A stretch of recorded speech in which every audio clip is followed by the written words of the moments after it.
Hello, I'm Rick Schaldhaus, and because things on the internet seem to lose their date references pretty quick, today is Thursday, March 16th, 2023, and this video will probably be released in several days. I have several of them to make due to a recent trip to Arizona, to Mesa, Phoenix, Tucson areas, and this video is about a trip we made on, if I can keep my dates right, March 11th, Sunday, March 11th, to Kartchner Caverns, I think is how it's pronounced. And these markers, I'm reading the book right now. And I'm going to show you some of the pictures out of this book. This book is copyrighted. When I show you the pictures, I don't charge these. They're on YouTube. They're free. The reason I'm showing you these pictures is I'm trying to get you to appreciate what these are, and this is what these caverns are. And my cousin Jim and Ramona, who live in the Tucson area, said, "You got to go see this." My neighbor Les says you have to go see these caverns. So my cousin Jim and Ramona set up a tour. There's 2 tours for this. You're supposed to make reservations ahead of time. Excellent visitors reception area. Fantastic work in the cavern itself, and the caverns, the rooms in the caverns. Our guide was Laurel. She was absolutely super. I think we spent maybe an hour inside the cavern on the tour we had. We didn't get the big room. I'll show you a map somewhere in there, somewhere along the line. I'll show you a map as to what these caverns are. This book talks about.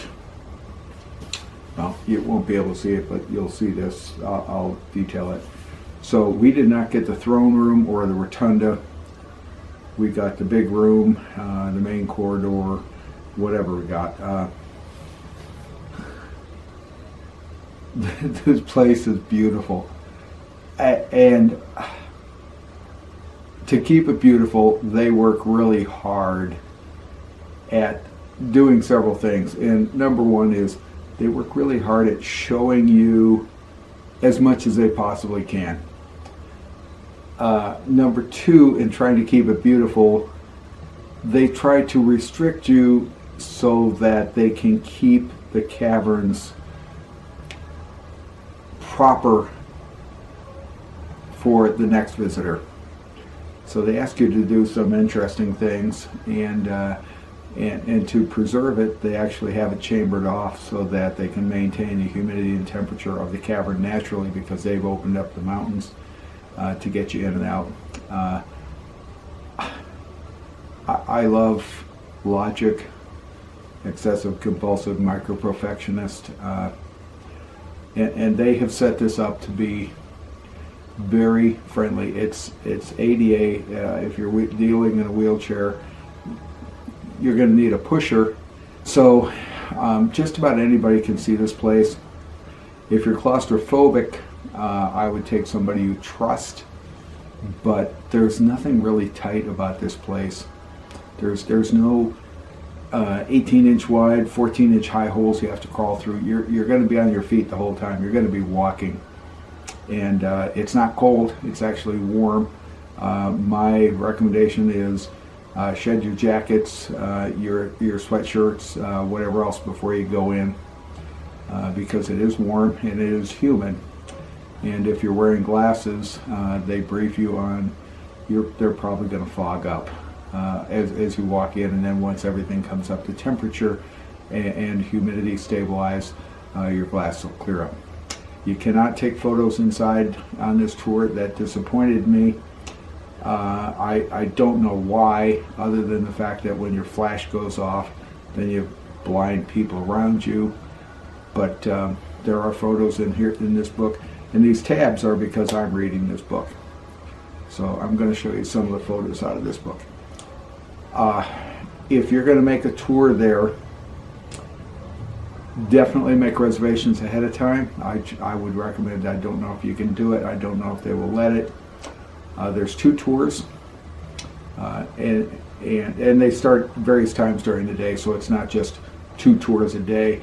There's 2 different routes of tours with multiple tours during the day. I would recommend you try to get both of them, simply because this is an absolutely beautiful area. If you only get one of them, we got the non-throne room, non-big room, whatever it's called, tour. And we were on site for probably 3 hours.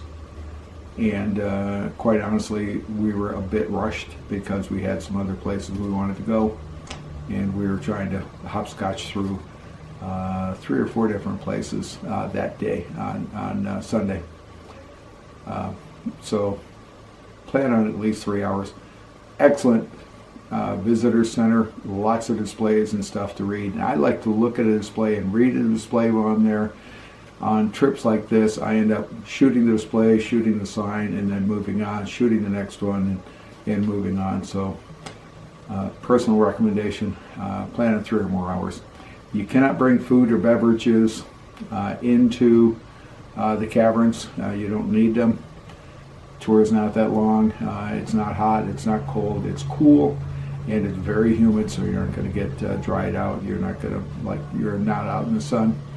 And there are, you can eat out in the parking lot. I think there's picnic tables out there too, so free parking. But make reservations, my recommendation. So I'm going to show you this of this dash to Arizona for, I think we're gone for 6 days. This was probably the #1 place. Let's move on to this video. Thanks for watching. I hope you do it. It's a phenomenal tour. Thanks for watching. This is the cover of the book by Neil Miller about the Kartchner Caverns, and I highly recommend you buy it. It's available at the gift shop if you want to direct support the caverns. Or, quite honest, a recommendation is go to the online, buy it online, read it before you go to the caverns. I'm going to show you some of the photos from this book. It's not designed to be opened and copied, and it is copyrighted. I'm trying to show you the quality of this book. It's superb. This is called Cave Bacon, and it's beautiful colors. This is a good sized chunk. I can't remember exactly how big this is, but it's a good sized chunk, and good sized slabs. The colorations are caused by various minerals. As they come down, they get left behind as the water continues to drip down. This is Randy Tuff, one of the discoverers of the caverns, his silhouette. And this is the big room. Look at his size in relation to the stalagmites. Stalactites hold tight to the ceiling, stalagmites hold tight to the floor and might reach the ceiling. This is the strawberry room. These are pipe stalactites. They're hollow, and they're very long, several feet long. Amazing. And this is what they're trying to preserve by having the caverns set up this way. You can't walk over there. You're on a very well constructed, very well protected walkway in a confined in a cavern, so that when you see this today, say 2023, and you bring your granddaughter, your grandson back in 40 years, it should look the same. This is the Kubla Khan formation, and it is in the throne room.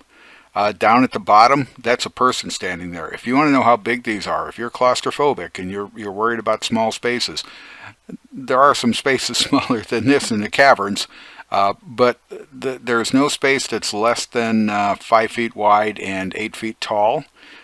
So if you're claustrophobic, take somebody you trust, and you should be able to navigate the caverns without a problem. This was beautiful. This is the mud flats area. It's one of the rooms that we got to see, and it's called the mud flats because it's not in the photo, but underneath it you actually have mud flats. And when they were initially exploring the caverns, they walked across it, and that was 40 years ago, and they're still there. So anything done to the cavern is there for a long time. That's why there's no paint cans allowed, no pop, no candy wrappers, whatever. It's kept very clean, very nicely preserved. Another interesting stalactite holding to the ceiling presentation. These are SodaStream straws, SodaStream stalactites, and they just have some really beautiful structure to them. Really interesting when you see stuff like this, and you just wonder how nature and God used a paintbrush to create this stuff. The caption for this picture says shields and stalactites, and there are stalagmites if you look down at the bottom. Stalactites dripping, and the minerals left behind harden, set, become the stalactites. The water dripping down still contains some minerals, and those deposits become the stalagmites. Sometime in the future, 5,000, 10,000 years, they'll probably meet. In the meantime, they're going to be preserved. This photo is in the shelf passage, stalactites, stalagmites, and some of them meet. So whatever you want to call them. But as I said, this book is copyrighted. I'm not going to show you all the photos in it. All I want to do is show you enough to encourage you to, number one, visit the caverns and respect it, because it's a beautiful presentation of what nature can do. And buy the book, and serious recommendation, buy the book before you go and read the history, and you'll have so much more appreciation for what these caverns are and for what it took for two people in particular, Gary Tenen and Randy Tufts, to get these to be like they are, and you'll understand it, and it's beautiful. I'm going to show you some of the visitor center photos now that I took. I love it when they give me good photo places to walk into somewhere and capture where I'm visiting. This was really nice, and while I was there, I took this photo, and then several families walked up, and I took photos for them at the same spot. This is just the added touches. The visitor center does touch a lot of things. This is some of the activities in the area, ranging fairly far back. I think if you could read it, it says 1924. The visitor center addresses more than just the cavern itself. So paleontology, this one was kind of interesting. So an unusual cave visitor, a ground sloth, showed up in here, and here's some of his bones and an image of what he would look like, and kind of cool. So the cavern is not there just to show you, hey, here's a pretty neat hole in the ground. The cavern's there to explain a whole lot of things, and how it's working, what some of the mysteries that will probably forever remain. Kind of interesting. I thought it was great. It brings forth several issues, like these guys here. These guys were in the area, and then all of a sudden they disappeared, and there was another site about 25 miles south of Kartchner Caverns that University of Arizona is working on. It talks about stuff that kids would be interested in too, and why do bats, how does the hearing of bats work, and their sonar. Kind of cool. To me, I love this sort of stuff. I realized I'm saying something wrong. I'm saying the caverns when I'm talking about the visitor center. These photos are from the visitor center, and the visitor center is trying to teach you more than just about the caverns. So in this presentation, it's talking about the diverse underground worlds, and how they're created in limestone. Usually created in limestone because limestone is so water soluble. The water can erode it and create the caverns very easily. And as the water gets into the limestone, it's carrying minerals that it picked up along the path, and that's where we're seeing the colors and the structures that you see pop up here. Really nice display on how the Kartchner Caverns was formed. I thought this was kind of neat. Basically, water ended up on the surface, came down through the ground, found an exit, and created through erosion, created the caverns. And because it is a living cave, a wet cave, they're working really hard to protect it. That's why you have the limited tours, you have the limited walkways, you have the isolation chamber to get in. If you're claustrophobic, heads up. It's about 6 feet wide, 8 feet high, and probably 20 feet long. They bring you into it and close doors at both ends, and then and mist you. And the idea is to keep the lint on your clothes, so when you get into the caverns itself, you aren't linting the cavern, because linting the cavern with stuff on your clothes would contaminate the environment. That's the only quote-unquote tough spot that somebody who's claustrophobic might have issues with. In the visitor center, there are some really good presentations, like this one of some stalagmites and some stalactites, as we step up to them. And then there are these signs that talk about how water gets into the cave in various manners. It comes in as humid air, it condenses, or it pools in the area, which you see in the mud flats area, pooling water, and the water's there for a long time. It seeps, whatever. So there's numerous ways that the water gets into the caverns, into the limestone, and takes the limestone away to create the cavern itself. This stuff is educational, it's well written, it's well presented. I just really enjoyed it. More educational stuff about how soda straw stalactites form, and the cave has some of the longest in the world, and that's what they are working to protect.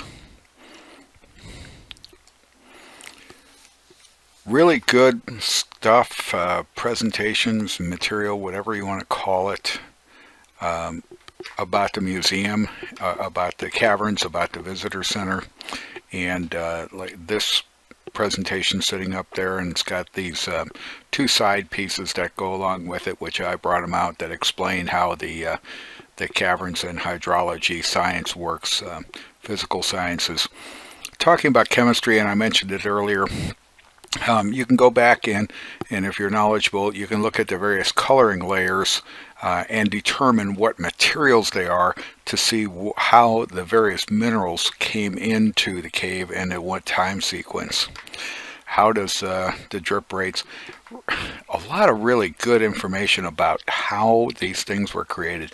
I could have spent probably 5 to 6 hours walking around the visitor center reading the information. I love to do that.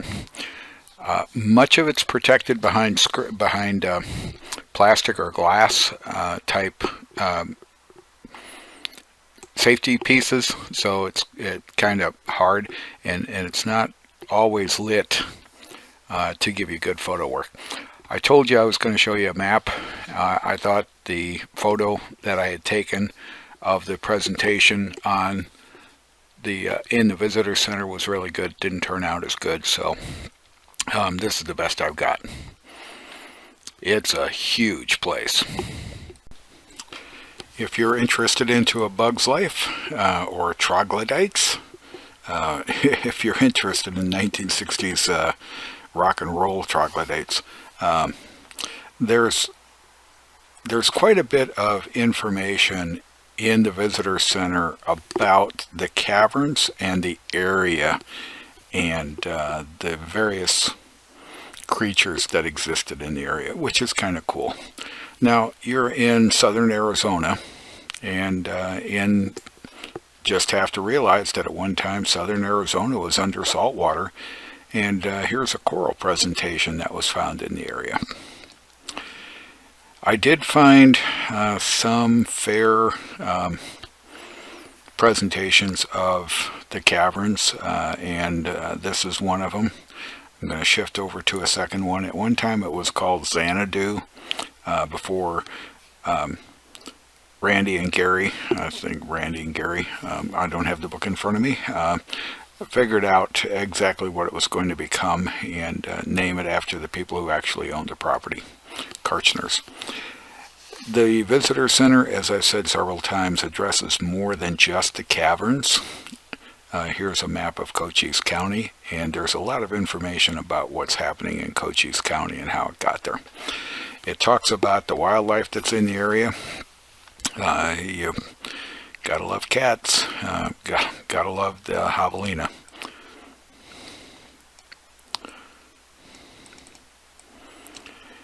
And it talks, because you're in a desert environment, it talks about the desert.